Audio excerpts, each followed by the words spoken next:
Ben sizi bu güzel Selyan torpağında yürekten salamlayıram.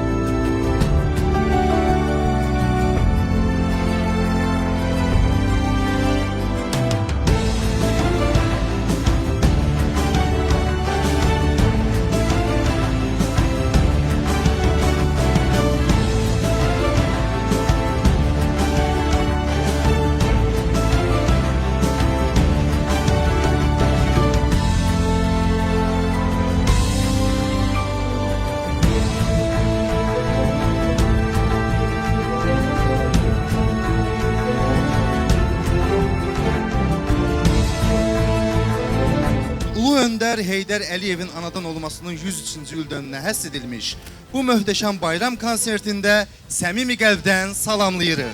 Nereden bile kalktın sine, göz yaşımız dönüp sene.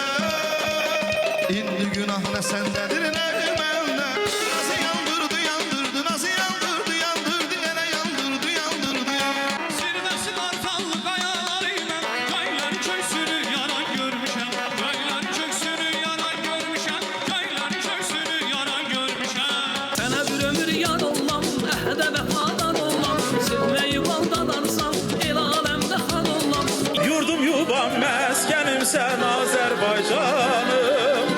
Anam doğma vətənim sən Azərbaycanım.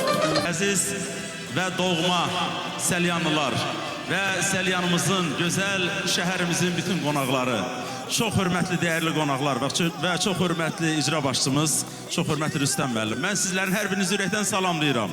Sizlərə can sağlığı deyirəm. Bu bayramımız mübarək olsun. Azərbaycanımız hər zaman var olsun. Yaşasın qüdrətli, günü-gündən irəli gedən, çiçəklənən və dünya çapında sözün deyən Azərbaycanımız. Yaşasın cənab prezidentimiz, yaşasın ordumuz.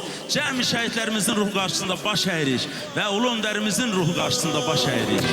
Azərbaycan bayrağını Qarabağdan asmışıq biz.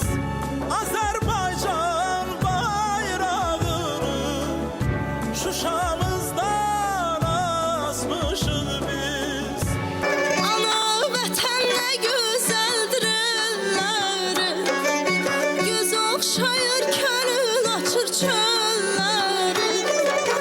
Qəşəngdir, qəşəngdir, qəşəngdir. Sizə minnətdardır xalqım dünyadan. Dünyanın xoşbəxti